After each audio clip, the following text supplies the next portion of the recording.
Welcome back. Before we start, don't forget to like, subscribe, and comment where you're listening from. It helps YouTube know you want more videos like this. All right, ready? Turn off the lights and listen closely.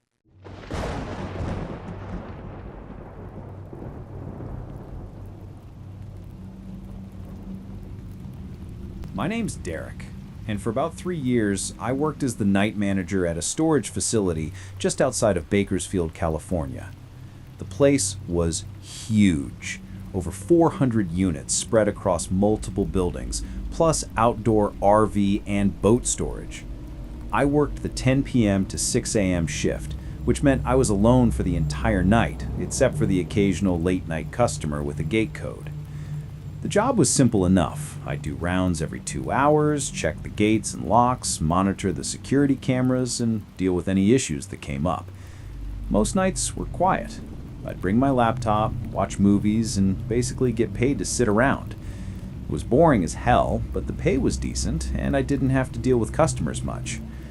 The storage facility had this layout where the main office sat at the front, near the entrance gate. Behind it were 3 large buildings, A, B, and C, each containing climate-controlled units. Then further back were the outdoor units and vehicle storage. The whole property was surrounded by a chain-link fence with barbed wire on top, and there were security cameras everywhere. Or at least that's what we told customers. In reality, about half the cameras were broken or just dummy cameras to make people feel safe. I'd been working there for about 8 months when things started getting weird. It began with small stuff, doors to units that I knew I'd checked being found open on my next round, or hearing noises from inside the buildings when I was sure no one else was there. I chalked it up to the metal buildings expanding and contracting with the temperature changes, or maybe just my imagination running wild during those long, boring nights.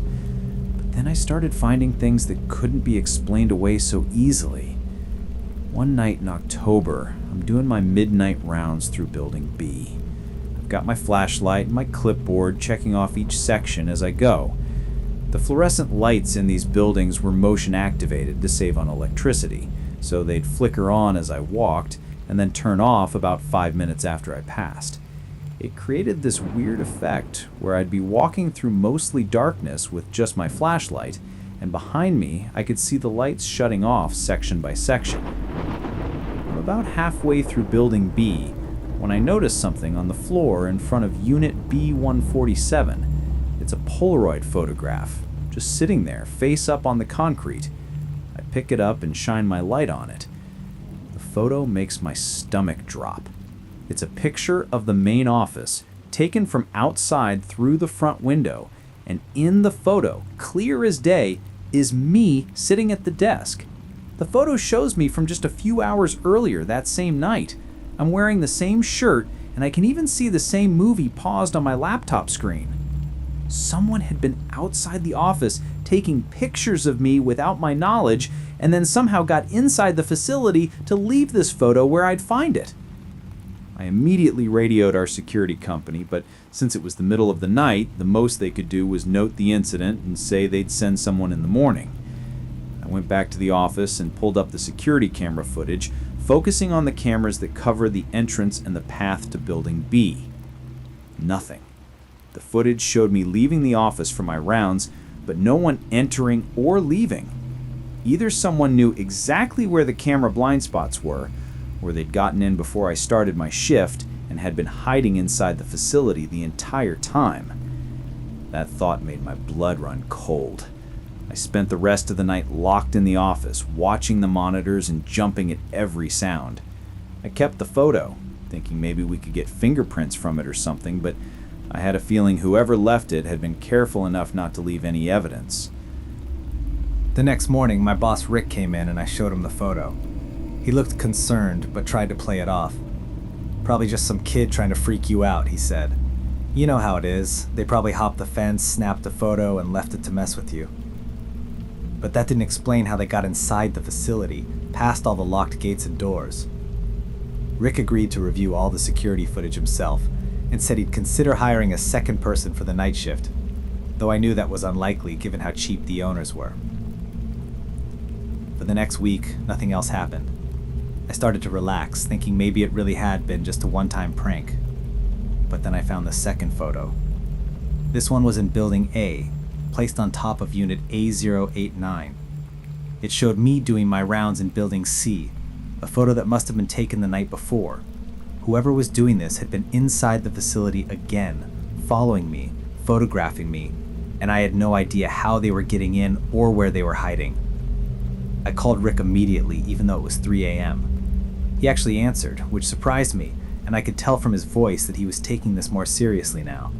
He told me to lock myself in the office and that he was calling the police. 2 officers showed up about 20 minutes later. I showed them both photos and explained everything. They did a full sweep of the facility with me, checking every unit, every building, the outdoor storage areas, everything. They found nothing. No signs of forced entry, no one hiding anywhere, nothing. But here's where it gets really disturbing. While we're standing in the main office discussing what to do next, one of the officers points to the monitor showing Building B. "Is that supposed to be there?" he asks. We all look at the screen. There, in the hallway of Building B, clear as day on the black and white security feed, is a figure standing motionless in the corridor. Just standing there, facing the camera. The 3 of us immediately run to Building B. It takes us less than 2 minutes to get there, but when we arrive and the motion lights flicker on, the hallway is completely empty. We check every unit in that section, every possible hiding spot. Nothing. We go back to the office and rewind the footage. The figure appears in frame at 3:47 a.m. and stands there for exactly 6 minutes before walking backward away from the camera and disappearing around a corner. When the officers asked to see the camera that would have caught where the figure went, I have to admit that camera is one of the broken ones. The police filed a report and increased patrols around the facility for the next few weeks. Rick finally agreed to hire a second person for night shifts, an older guy named Tom who'd been in the military. Having someone else there made me feel a lot better. But the photos kept appearing. Over the next 2 months, I found 7 more Polaroids, each one showing me at different times during my shifts.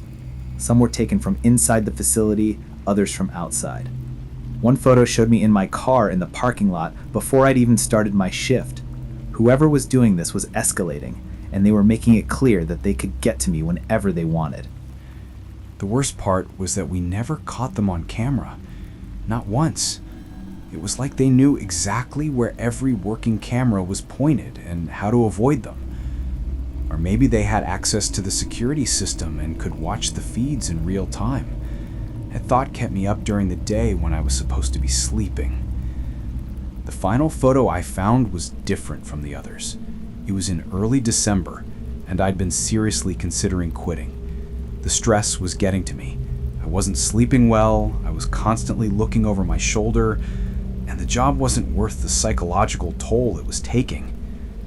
I found the last photo tucked under the windshield wiper of my car at the end of my shift. It was a photo of my apartment building. My apartment building, where I lived, 15 miles away from the storage facility. And written on the white space at the bottom of the Polaroid, in neat handwriting, were the words, "I know where you sleep." I showed the photo to Tom, and his face went pale. "You need to quit, man," he said. "This has gone beyond workplace harassment. This person is stalking you. You need to get the police involved, like seriously involved." He was right. I went straight to the police station after my shift and filed a formal stalking report. I gave them all 9 photos I'd collected. They opened an investigation, but without any leads or suspects, there wasn't much they could do except tell me to be careful and to call 911 if I saw anything suspicious. I quit that day. Didn't even give 2 weeks' notice. I told Rick I was done, explained why, and walked out. He understood and even gave me my final paycheck early, along with a reference letter.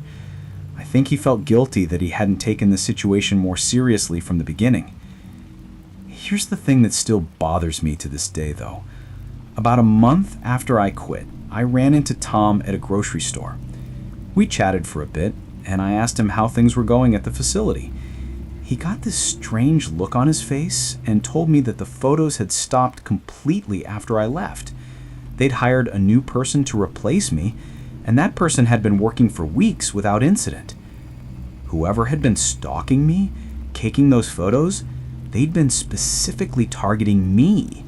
It wasn't about the facility or the job. It was about me, personally. And I still have no idea who it was or why they chose me.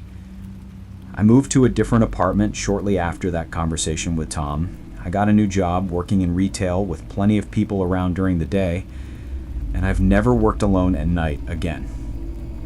Sometimes I'll see someone with a Polaroid camera and my heart will start racing. I'll catch myself looking over my shoulder in parking lots or checking my car for photos before I drive home. The police never solved the case. They told me that without any leads, the trail went cold. All I have are those 9 photos, which I keep in a box in my closet. I don't know why I keep them. Maybe as a reminder to trust my instincts. Maybe as evidence in case the person ever comes back. I hope they never do. But deep down, I have this terrible feeling that they're still out there, watching someone else, taking photos, waiting for the right moment to reveal themselves. And I pray that whoever their new target is, they get out before it's too late.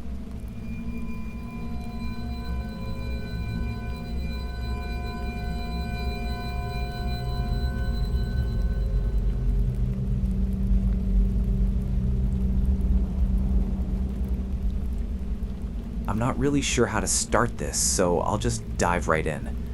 5 years ago, I inherited a storage unit from my uncle after he passed away.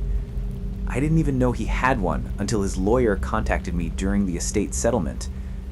My uncle Robert was always a bit of a hoarder, so I figured it was probably full of junk, but the lawyer said I needed to clean it out within 60 days or the facility would auction off the contents.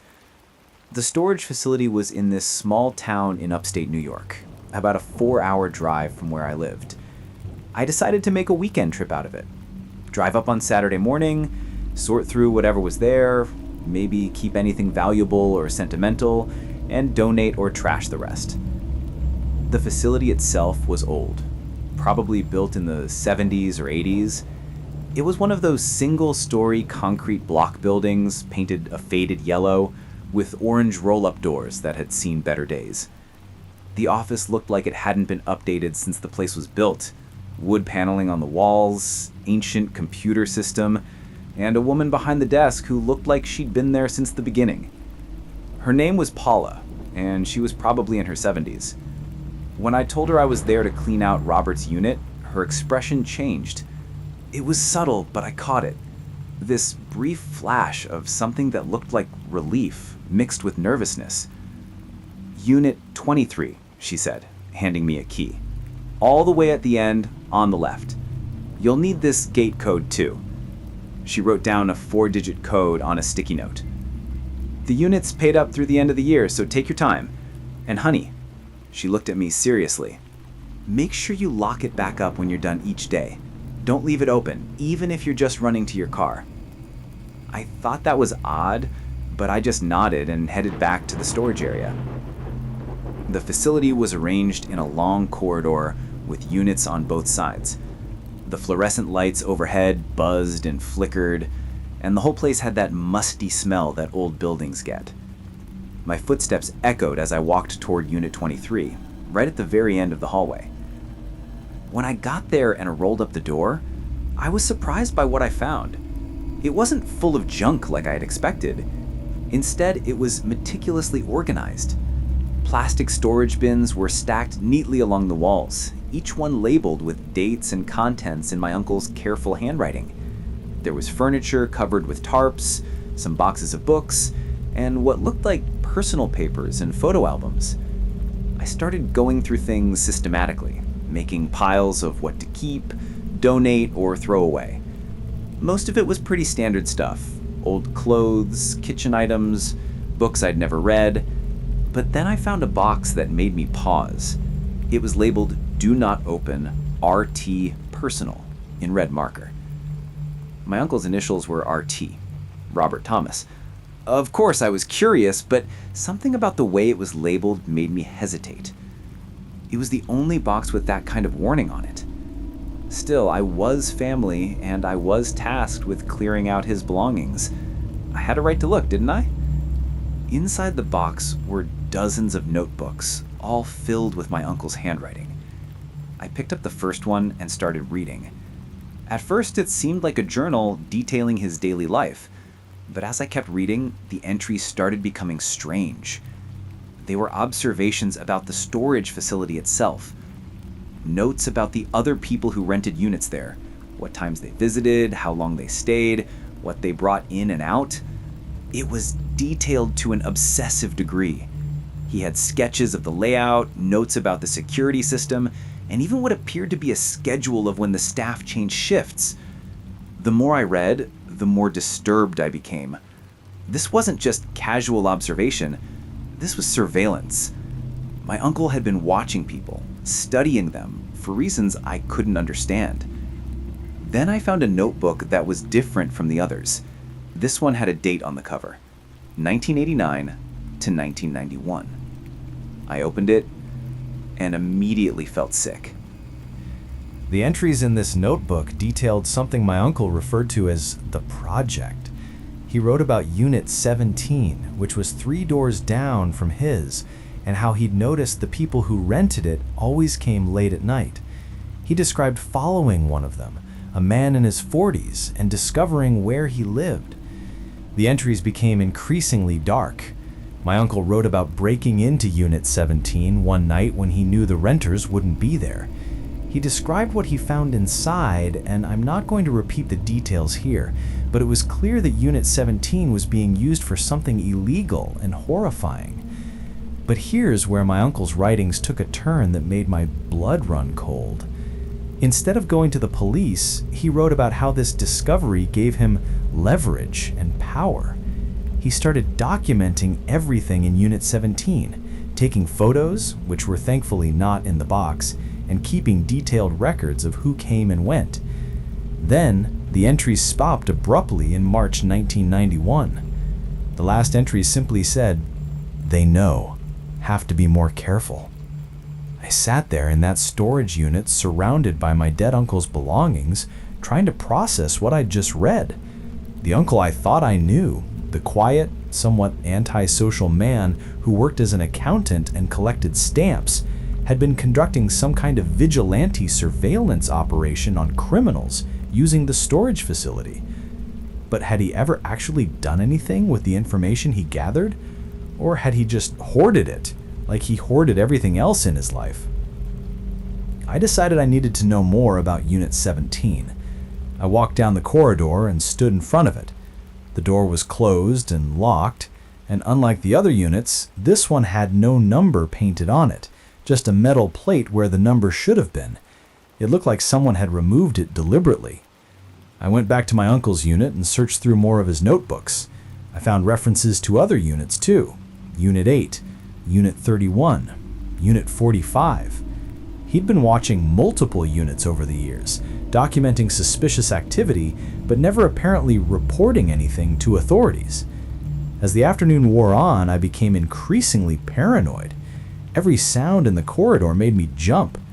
I kept thinking about what Paula had said about locking up the unit, even if I was just going to my car. Did she know something? Had my uncle told her about what he'd discovered? Around 5 p.m., I decided to call it a day. I'd barely made a dent in sorting through everything, but I couldn't shake the uneasy feeling that had settled over me. I locked up Unit 23 and headed back to the office to ask Paula if I could come back the next day. She was just getting ready to close up. When I walked in, she looked surprised to see me. "All done already?" she asked. "No, I'll need to come back tomorrow." "Paula, can I ask you something? Did you know my uncle well?" Her expression became guarded. "I knew him as a customer. He'd been renting that unit for, must be 30 years now." "Did he ever talk to you about the other people here, the other units?" She was quiet for a long moment. Then she sighed. "Your uncle was a strange man, but he wasn't a bad man. I think he saw things here that troubled him. This facility, it's been here a long time. People store all kinds of things. Not all of it legal, not all of it good. Your uncle, he took it upon himself to pay attention, to remember. Why didn't he go to the police?" Paula shook her head. "I think he tried once, but without evidence, without being able to show them what was in those units, they couldn't do anything. And your uncle, he didn't have the authority to search other people's property, so he just watched and wrote it all down. Do you know what happened with Unit 17? Her face went pale. "You found his notebooks." It wasn't a question. Unit 17 was emptied out in the middle of the night in April 1991. The people who rented it never came back. A few weeks later, some police came around asking questions, but by then there was nothing to find. The new renters were just using it for legitimate storage. Do you think my uncle was in danger? Is that why he was so secretive?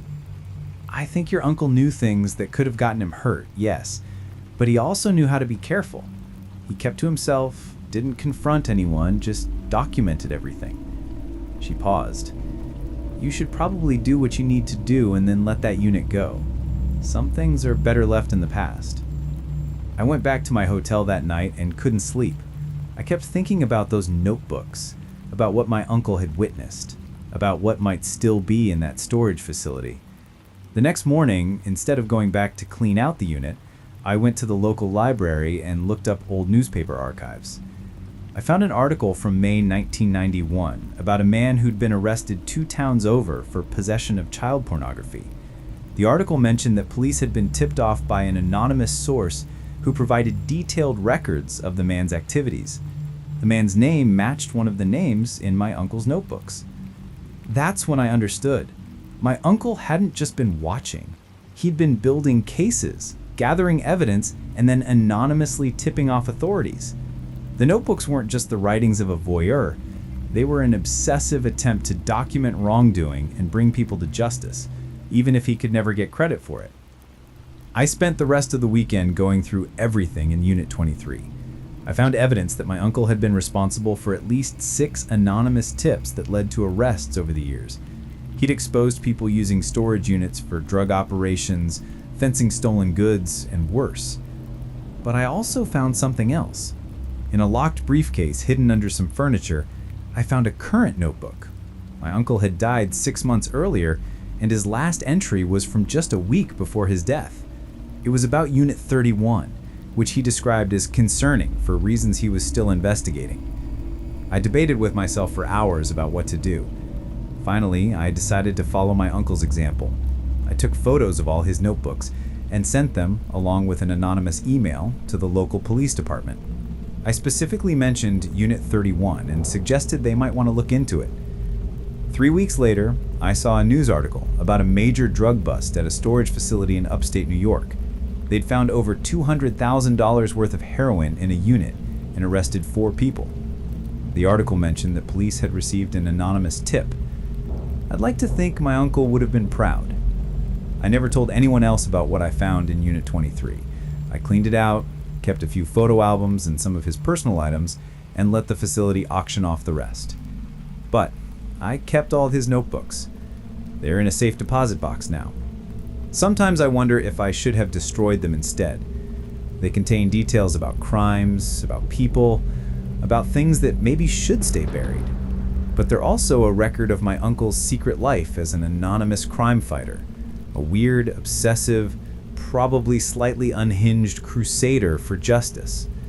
And sometimes, late at night, I think about getting my own storage unit, not to store anything, but to watch, to document, to carry on what my uncle started.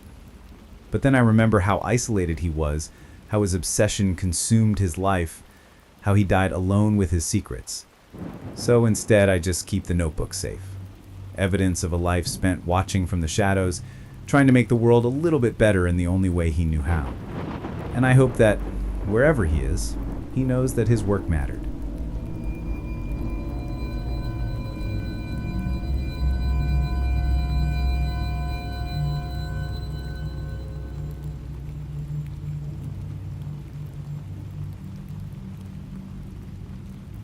My name's Vanessa, and I used to be really into buying abandoned storage units at auction.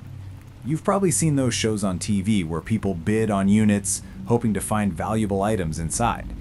It's usually not as glamorous as the shows make it seem, but every once in a while you'd strike gold and make a decent profit. I'd been doing this as a side hustle for about 2 years, hitting up storage auctions all over Southern California whenever I had a free weekend. Most of the time, you'd win a unit full of junk, old clothes, broken furniture, worthless knickknacks, but occasionally you'd find something valuable. Collectibles, tools, electronics, jewelry. The thrill of not knowing what you'd find was addictive.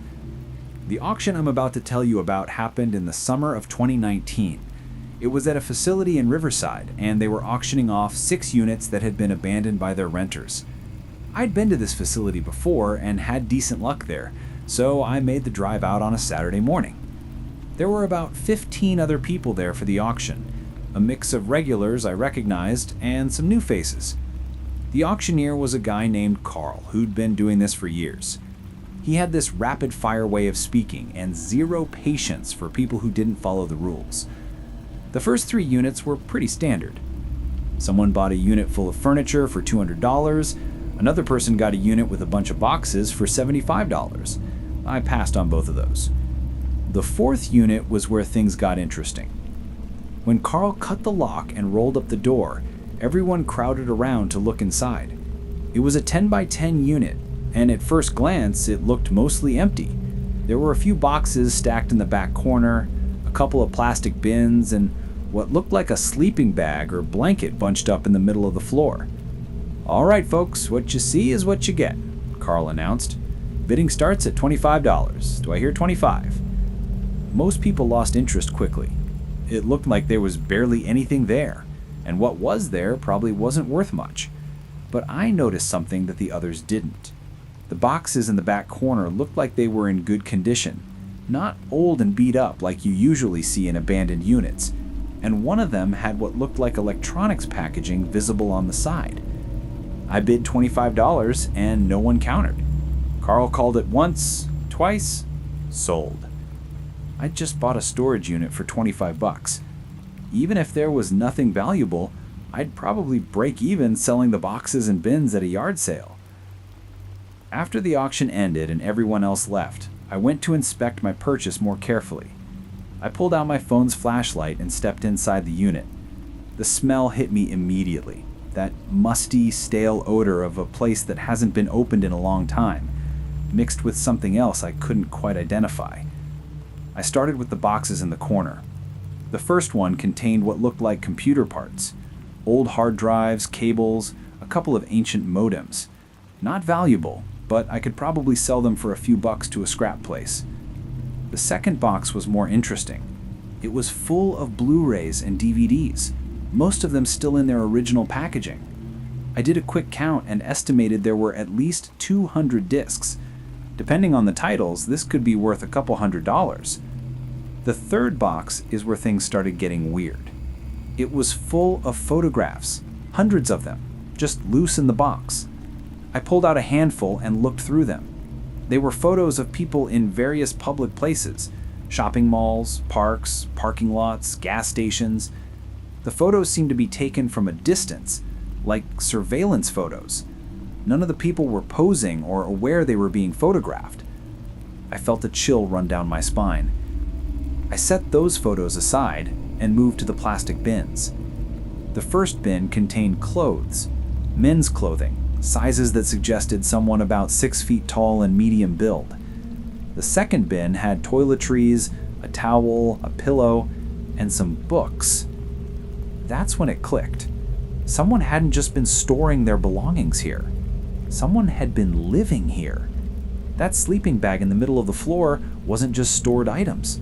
It was a makeshift bed.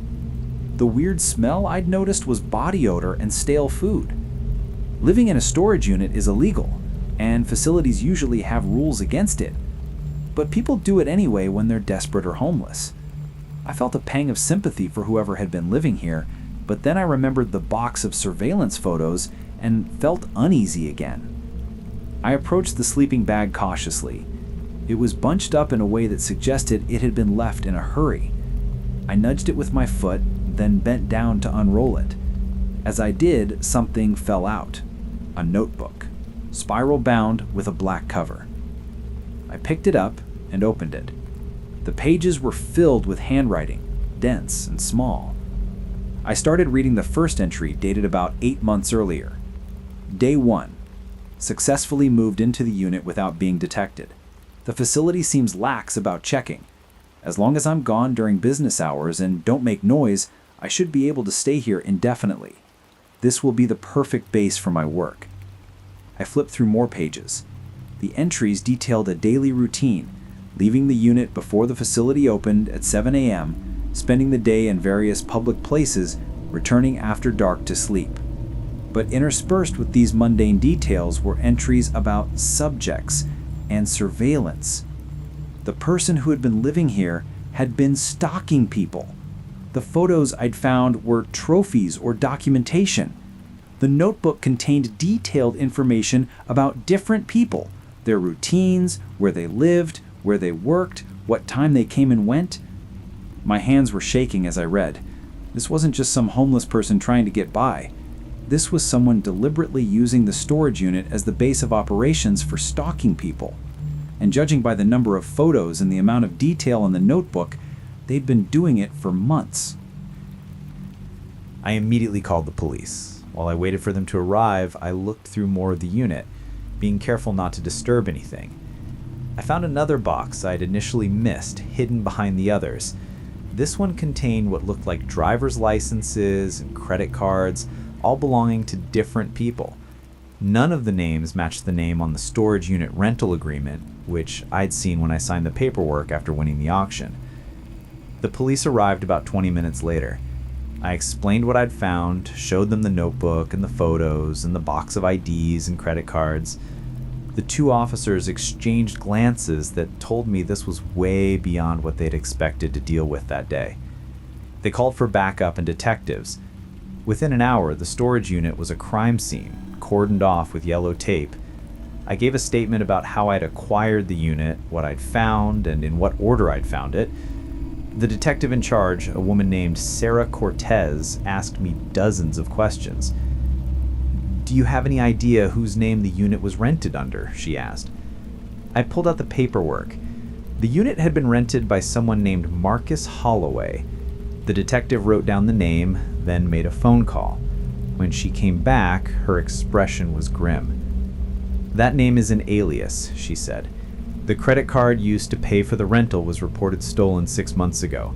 We have no idea who actually rented this unit." They asked me to stick around while they processed the scene. I sat in my car, watching as more police arrived, as they photographed everything, as they carefully removed boxes and bags of evidence. The whole process took over 4 hours. Finally, Detective Cortez came over to my car. "We're going to need you to come down to the station and give a formal statement," she said. "But I want to thank you for calling this in immediately. A lot of people would have just taken what looked valuable and thrown away the rest." What exactly was this person doing? Was it just stalking, or... She hesitated. "I can't give you details of an ongoing investigation, but I can tell you that some of the photos and information you found may be connected to several missing persons cases we've been working. This could be a major break for us." The weight of that statement hit me hard. Missing persons cases. This wasn't just someone taking creepy photos.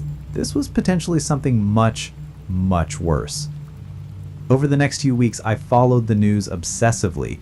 There were reports about a major development in several missing persons investigations. 3 people who'd been missing for various lengths of time were now confirmed dead, their bodies found in locations outside the city. Police stated they had a suspect, but no arrests had been made yet. I got a call from Detective Cortez about a month after I'd found the unit. She asked if I could come in to look at some photos. Not the ones I'd found, but new ones they'd obtained. They wanted to know if I'd seen any of these people at the storage auction or around the facility. When I arrived at the police station, she showed me photos of about 10 different people. I didn't recognize any of them except one, a man who'd been at the auction that day. He'd been standing in the back of the crowd, and I remember him because he'd seemed more interested in watching the other bidders than looking at the units being auctioned. "That's him," Detective Cortez said quietly when I pointed to the photo. "That's our suspect. He was there that day, watching, probably trying to see who bought his unit. If you'd recognized him then..." She didn't finish the sentence, but I understood. If I had recognized him as being out of place, if I had been more observant, maybe they could have arrested him right there. Instead, he slipped away and was now in the wind. He's been using storage units all over Southern California, different facilities, different aliases. We think he'd rotate between them, never staying in one place long enough to draw attention. You just happened to buy the one unit where he'd left his documentation behind. We're not sure if he abandoned it deliberately or if he left in a hurry for some reason. They never caught him. Despite a massive manhunt, despite tracking his patterns and staking out other storage facilities, Marcus Holloway, or whatever his real name was, vanished. The case remains open, and I still get occasional calls from Detective Cortez asking if I've remembered any additional details or if I've seen the suspect anywhere. I stopped going to storage auctions after that. The thrill was gone, replaced by the knowledge that you never really know what you're buying. It's not just forgotten belongings or valuable antiques. Sometimes you're buying a window into someone's dark secret life. I still have nightmares sometimes about that sleeping bag and what the unit really represented. A ware for a predator, a place where someone planned their attacks and documented their victims. And I think about all those photos, all those people who were being watched without knowing it, and I wonder how many of them are still alive. The police kept the evidence, of course, but they gave me back the boxes of DVDs and computer parts, the harmless stuff. I donated all of it. I didn't want anything from that unit, didn't want any reminder of what I'd found. But I still drive past that storage facility sometimes. I can't help it. It's on the route to my mom's house. And every time I do, I look at the rows of orange doors and wonder what secrets are hidden behind them. What lives, what crimes, what horrors are sitting in those dark, locked spaces, waiting for someone to open the door and find them.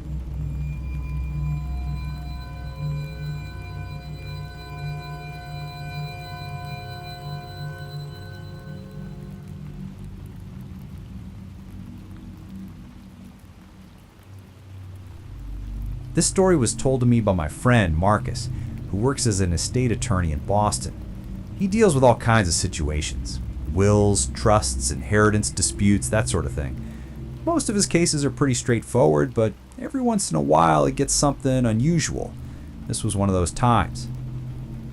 Marcus was handling the estate of a woman named Dorothy Brennan, who had passed away at the age of 87. She had no living relatives, and her will stipulated that her assets be liquidated and donated to various charities. Most of her property was easy to deal with: her house, her car, her bank accounts. But there was one item that proved complicated: a storage unit she'd been renting for over 40 years. The storage facility was in a rough part of town, one of those old places that looked like it should have been condemned years ago. When Marcus went to inspect the unit, he brought me along for company. He knew I was interested in weird legal cases and thought this might be a good story. We met the facility manager, a gruff man in his 60s named Bob, who seemed annoyed that we had to deal with us. "That unit's been locked up for decades," he told us. "Dorothy paid the rent in cash every month like clockwork, never missed the payment. I asked her a few times what she was keeping in there, but she'd just smile and say it was personal." Bob led us to the unit, which was in the far corner of the facility, Unit 112. It was one of the larger units, about 10 by 20, and the door was covered in dust and grime. Bob pulled out a ring of keys and unlocked it and stepped back. "You gentlemen go ahead. I've got paperwork to deal with." Marcus and I looked at each other. Then he grabbed the handle and rolled up the door. The smell that hit us was overwhelming. Musty, stale air mixed with something chemical, like old cleaning products. The unit was packed from floor to ceiling with furniture all covered in white sheets. "Well, this should be fun to sort through," Marcus muttered. He pulled out his phone and turned on the flashlight, stepping carefully into the unit. I followed behind him. We started pulling off the sheets to see what we were dealing with. Under the first sheet was a beautiful antique dresser, ornately carved with what looked like cherry wood. Under the next was a matching wardrobe, then a vanity table with an oval mirror. All expensive pieces, all in pristine condition despite their age. This stuff must be worth a fortune, I said. Why would she keep it in a storage unit instead of her house? Marcus was examining one of the pieces more closely. Look at this, he said, pointing to a small brass plate attached to the back of the dresser. It was engraved with a name and address. Brennan Residence, 1247 Ashmont Street, Boston, MA. That's interesting, Marcus said. Let me check something. He pulled out his phone and started typing. After a minute, he looked up with a strange expression. 1247 Ashmont Street burned down in 1982. Total loss. The newspaper article says the fire was ruled arson, but no one was ever charged. We continued uncovering furniture, and each piece had a similar brass plate with the Ashmont Street address. There were easily 20 pieces total, a complete bedroom set, dining room furniture, living room pieces. It was like Dorothy had recreated an entire house in this storage unit. As we worked our way deeper into the unit, we found boxes stacked along the back wall. Marcus opened the first one and pulled out photo albums. We started going through them, seeing images of a much younger Dorothy with a man who was presumably her husband and 2 children, a boy and a girl, maybe 8 and 10 years old in the photos. I thought you said she had no living relatives, I said to Marcus. That's what the will stated, he replied, looking troubled. He pulled out his laptop and accessed the case files he'd brought with him. According to the death certificate and all the documentation I received, Dorothy Brennan never married and had no children. She lived alone in a small apartment for the last 40 years of her life. But the photos told a different story. We saw Dorothy celebrating birthdays, holidays, graduations. We saw her family growing, the children becoming teenagers, then adults. There were wedding photos, photos of grandchildren, an entire life documented in those albums. Then Marcus found something that made his face go pale. It was a newspaper clipping from 1982, carefully preserved in a plastic sleeve. The headline read, "Family of 4 perishes in house fire."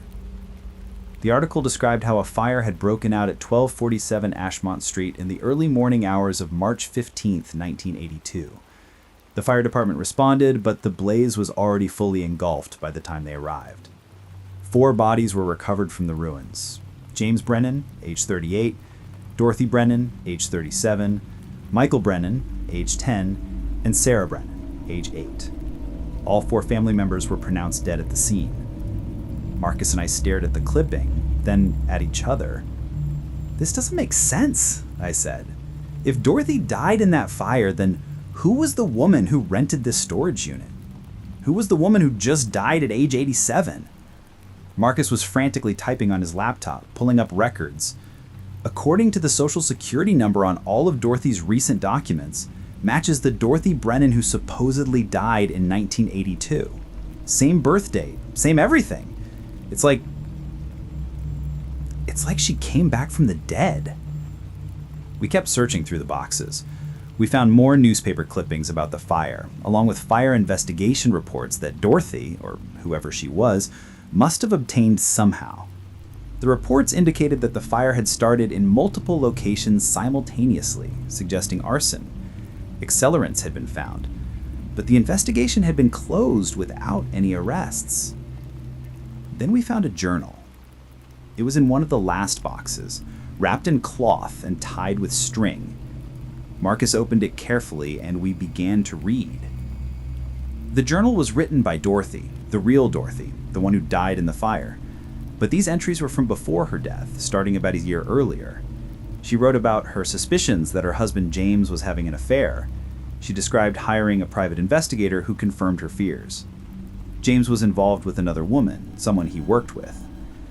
The entries became increasingly paranoid and angry. Dorothy wrote about confronting James, about their arguments, about how he'd asked for a divorce. She refused. She wouldn't let him destroy their family, wouldn't let him leave her for another woman. The final entry was dated March 14th, 1982, the day before the fire. He thinks he can just leave. He thinks he can take my children and start a new life with her, but I won't let that happen. If I can't have this family, no one can. I've made my decision. Tomorrow night, when everyone is asleep, I'll make sure we all stay together forever. Marcus's hands were shaking as he turned the page, but there was nothing else. The journal ended there. "Oh my God," I whispered. "She killed them. She killed her husband and her children, then set the fire. But she didn't die in it. She escaped. And then she stole her own identity," Marcus added, his voice hollow. "She continued living as Dorothy Brennan, the woman who was supposed to have died.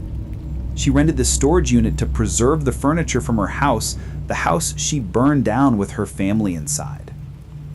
We found more in the subsequent boxes. Letters that Dorothy had written but never sent, addressed to her dead children. Birthday cards for every year they would have been alive, signed and sealed but never delivered. Christmas presents still wrapped for children who had never opened them. It was a shrine. The entire storage unit was a shrine to the family that Dorothy had murdered, maintained meticulously for 40 years while she lived under her victim's nose, using the identity of the woman who'd killed them. "What do we do with this?" I asked Marcus. "The people she killed, do they have any other family? People who deserve to know the truth?" Marcus was already on his phone, calling someone. "I'm contacting the police," he said. "This is evidence of a murder. I don't care if it happened 40 years ago, and I don't care if the killer's already dead. The families deserve to know what happened." The police arrived within an hour. Marcus explained everything we'd found, showed them the journal, the newspaper clippings, the elaborate shrine Dorothy had maintained. The detectives took it all very seriously, though I could tell they were skeptical at first, until they read the journal entry from March 14, 1982. They reopened the case. The fire for 1982 was investigated again with modern forensic techniques. They exhumed the 4 bodies that had been buried in a local cemetery, bodies that everyone had believed included Dorothy Brennan herself. DNA testing revealed that the adult female body was not Dorothy. It was another woman, one who'd been reported missing around the same time as the fire. Her name was Linda Hartwell, and she'd been James Brennan's co-worker, the woman he'd been having an affair with. The real story came together piece by piece. Dorothy had lured Linda to the house the night of March 14th, probably under some pretense. She'd killed Linda first, then sedated her husband and children. She arranged Linda's body to make it appear to be her own, then started the fires. By the time anyone realized what was happening, Dorothy was long gone. She'd lived for 40 years under her own name, hiding in plain sight. No one had thought to question whether the woman living as Dorothy Brennan was actually Dorothy Brennan. After all, she had all the right documents, the right social security number, the right history. The only people who could have identified her as the real Dorothy were dead. The case made national news. James Brennan's family, his parents and siblings, had spent 40 years believing that their son and his entire family had been killed by an unknown arsonist. Learning that Dorothy had murdered them all, including the woman their son had loved, brought a mix of closure and fresh grief. The most disturbing part, at least to me, was the storage unit itself. Dorothy had visited it regularly over the years, spending time among the furniture and possessions from her old life. The manager, Bob, told police that she'd sometimes spend hours in there, and he'd occasionally hear her talking, though he'd assumed she was on the phone. She'd been talking to her dead family, maintaining the illusion that they were still alive somewhere in her mind, preserved in that climate-controlled unit along with their furniture and belongings. The estate Marcus was handling became infinitely more complicated. The money Dorothy had accumulated, she'd been a bookkeeper and had been frugal with her expenses, couldn't go to charities as her will had stipulated. It was ruled that the will was invalid because the person who wrote it had been living under a stolen identity. Instead, the assets were distributed to the families of her victims. Marcus stopped taking me along on estate inspections after that. He said it had traumatized him too much, seeing what Dorothy had hidden for all those years. He still has nightmares about opening that storage unit and realizing they were standing in a memorial to a family that had been murdered by the woman whose estate he was supposed to be settling. As for me, I think about that storage unit sometimes. I think about Dorothy visiting it, sitting among the furniture from her old house, talking to the ghosts of the people she'd killed. Was it guilt? Was it madness?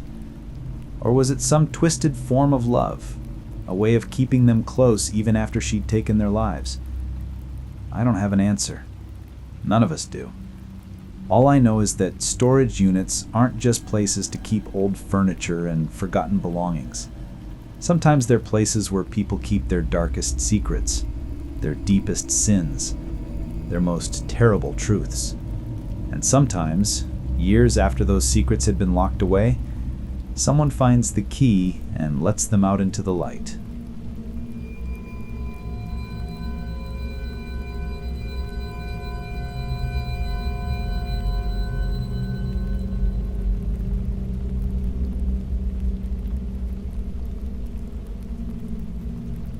I worked security at a storage facility for about 8 months back in 2021. It was in a suburb of Phoenix, Arizona, and the job was simple enough: patrol the grounds, check the gates, monitor the security cameras, and make sure no one was breaking into the units. I worked the overnight shift, 10 p.m. to 6 a.m., and for the most part, it was boring as hell, which was exactly what I wanted after spending 4 years in the Army and dealing with enough excitement to last a lifetime. The facility was huge, sprawling across several acres with over 600 units. There were indoor climate-controlled units in 3 large buildings and outdoor units that weren't climate-controlled. Then there was the vehicle storage section where people kept RVs, boats, and classic cars. The whole property was surrounded by a fence with security cameras, though, like most places, the cameras were more for show than actual security. My shift started with a walkthrough of all 3 buildings, checking that all the unit doors were locked and that nothing looked suspicious. Then I'd settle into the office and monitor the cameras, doing another physical patrol every couple of hours. On weekends, it was rare to see anyone. During the week, you'd occasionally get someone with 24-hour access coming in late to grab something from their unit, but that was about it. The weird stuff started in my 3rd month there. I was doing my midnight patrol through Building 2, walking down the long corridor with my flashlight, when I heard a sound that made me stop dead in my tracks. It was a child crying, not loud, but definitely audible. It sounded like it was coming from one of the units. I stood there listening, trying to pinpoint exactly where the sound was coming from. It seemed to be coming from the area around Unit 237. I walked up to the door and listened. The crying continued for a few more seconds, then stopped abruptly. I knocked on the unit door. "Hello? Is someone in there? This is security." No response. The crying didn't resume. I checked the lock. It was secure, no signs of tampering. I made a note of it in my log and continued my patrol. But I was unsettled. There shouldn't be anyone inside a locked storage unit, especially not a child. When I got back to the office, I pulled up the rental information for Unit 237. It was rented by someone named Patricia Gomez, and according to the notes, she'd been renting it for about 5 years. There was a phone number listed, but it was nearly 1 a.m., not exactly a reasonable time to call and ask if she had a child living in her storage unit. I decided to let it go for the night, but I made a point to walk past Unit 237 during my next patrol. I didn't hear anything unusual. Maybe I'd imagined it, or maybe it had been sound carrying from outside the building somehow. But then it happened again, the next night. Same time, just after midnight, same location, same sound. A child crying inside Unit 237. This time I was certain I wasn't imagining it. I pressed my ear against the metal door and listened. The crying was definitely coming from inside the unit, and it sounded real, not like a recording or a TV. I immediately called my supervisor, a guy named Ron, who managed the facility. He answered on the 4th ring, clearly having been asleep. I explained the situation, and he was quiet for a long moment. "You're sure it's coming from inside the unit?" he asked. "Positive. I'm standing right outside it now. The crying stopped a minute ago, but I definitely heard it." Ron sighed. "All right, I'm coming in. Don't open the unit until I get there. Just stay nearby and keep listening. If you hear it again, record it on your phone." He arrived about 30 minutes later, looking disheveled and annoyed. I walked him to Unit 237, but by then, everything was quiet. We stood there for a few minutes, listening, but heard nothing. "Let's open it," Ron said, pulling out his master key. "Are we allowed to do that? Don't we need a warrant or permission from the renter?" "If we have reason to believe someone is in danger, we can perform a welfare check," Ron explained. "A child crying inside a locked storage unit qualifies." He unlocked the unit and rolled up the door. We both shined our flashlights inside, ready for, I don't know what. What we found was completely ordinary. The unit was packed with furniture, boxes, and plastic storage containers. Everything was neatly organized, and there was definitely no child in there. We checked behind the furniture, opened some of the boxes. Nothing. "Must be acoustics," Ron finally said. "Sound traveling from somewhere else and seeming like it's coming from here. These metal buildings can do weird things with sound." I wanted to believe him, but I knew what I'd heard. That sound had been coming from inside this unit. But with no evidence of anyone being there, there wasn't much we could do. Ron closed up the unit, and we headed back to the office. "If you hear it again, call me immediately," he said before leaving. "But honestly, I think it's just the building settling or sound echoing. Try not to let it freak you out." I didn't hear the crying the next night, or the night after that. I started to think maybe Ron had been right about the acoustics. But then, almost a week later, it happened again. Same time, same place, but this time the crying was louder, more desperate. It lasted for nearly 5 minutes before stopping suddenly. I recorded it on my phone and sent the audio file to Ron. When he listened to it the next morning, he called me immediately. That's actually inside the unit. I can hear the echo. It's not coming from outside." "So what do we do?" I asked. "I'm going to call the renter, Patricia Gomez, and ask her about it. Maybe she has a TV or radio in there that's activating somehow, or maybe there's an explanation we're not thinking of." He called me back an hour later. I just talked to Patricia Gomez. She says there's no electronics in her unit, just furniture and family belongings. She seemed really disturbed that we'd heard crying coming from it. She's coming in this afternoon to check it out herself. I wasn't there when Patricia came in. I work nights after all. But Ron called me that evening before my shift started. So Patricia opened her unit and went through everything.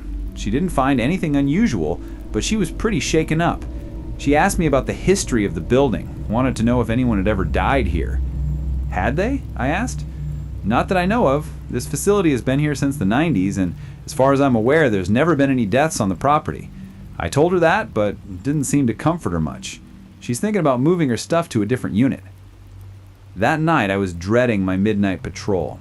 Part of me didn't want to walk past Unit 237, didn't want to hear that crying again. But part of me needed to know what was going on. When midnight came, I forced myself to do my patrol. I approached Unit 237 slowly, my heart pounding. I stood in front of the door and listened. Silence. I waited for 5 minutes, then 10. Nothing. Maybe whatever it was had stopped now that we'd opened the unit and looked inside. Maybe acknowledging it had somehow made it go away. I continued my patrol, checking the rest of the building. As I was walking back toward the exit, passing by Unit 237 again, I heard it. But this time it wasn't crying. It was laughter. A child's laughter, high and clear, coming from inside the locked unit. I froze. The laughter continued for a few seconds, then stopped. Then it started again, but this time it sounded wrong. Too high-pitched, too fast, almost manic. It didn't sound like a happy child laughing. It sounded like something mimicking a child's laughter without quite getting it right. I backed away from the unit, my hand on my radio, ready to call Ron. The laughter stopped abruptly, replaced by silence. I stood there in the corridor, my flashlight pointed at Unit 237, waiting. After a few minutes, when nothing else happened, I quickly finished my patrol and returned to the office. I called Ron and told him what happened. This time, he didn't offer any explanations about acoustics or building sounds. He just said, "I think we need to get that unit exercised or something. I'll talk to Patricia tomorrow about moving her stuff out and sealing that unit." But before Ron could have that conversation, something happened that changed everything. The next afternoon, before my shift started, the police showed up at the storage facility. They had a warrant to search Unit 237. I found out later what had happened. Patricia Gomez hadn't been entirely honest with us. The unit didn't just contain furniture and family belongings, it contained belongings from her daughter, who had died 3 years earlier in a drowning accident. Patricia had been unable to let go of her daughter's things, so she'd rented a storage unit and filled it with everything from her daughter's room, her bed, her toys, her clothes, everything. But that wasn't the disturbing part. The disturbing part was what the police found when they searched the unit more thoroughly than we had. Hidden in a box at the very back, underneath layers of children's clothing, they found a laptop. On that laptop were thousands of images and videos of children, child pornography that Patricia's husband had downloaded and hidden. Patricia claimed she had no knowledge of the laptop or its contents. Her husband had died 2 years earlier from a heart attack, and she said she'd just been storing his belongings along with her daughters, never looking through them carefully. The police investigated and ultimately believed her. There was no evidence she'd known about her husband's crimes. But here's what haunts me. The crying and laughing we heard around the same time Patricia had moved her husband's belongings into the unit. Before that, when it was just her daughter's things, no one had reported any strange sounds. It was only after the laptop was placed in the unit that the sounds began. I don't believe in ghosts or the supernatural. I'm a practical person, but I can't explain what I heard coming from that unit. Was it some kind of residual energy from the dead child's belongings reacting to the presence of something evil? Was it the child's spirit trying to alert us to what was hidden there? Or was it something else entirely? Something I don't have the framework to understand. After the police cleared out Unit 237, the sound stopped. The facility offered Patricia a free unit for 6 months to make up for the trauma, and she moved her daughter's belongings to a unit in a different building. No one rented Unit 237 for months after that. Eventually, the facility manager decided to use it for storage of facility equipment rather than rent it out to customers. I quit about a month later, not because I was scared exactly, but because I couldn't shake the feeling that there was something wrong with that place, something I couldn't see or understand. Ron told me later that nothing else unusual had happened after I left, that everything had been quiet. But sometimes, late at night when I'm trying to fall asleep, I think about that child's laughter coming from inside a locked storage unit. I think about what was hidden in there, and I wonder if somehow, in some way I can't explain, we were being warned. If something, whether it was the spirit of Patricia's daughter or just the universe trying to bring evil to light, was using the only method it had to communicate with us. I'll never know for sure, but I do know that I'll never work overnight security at a storage facility again. Some jobs aren't worth the peace and quiet, especially when that quiet is broken by sounds that shouldn't exist.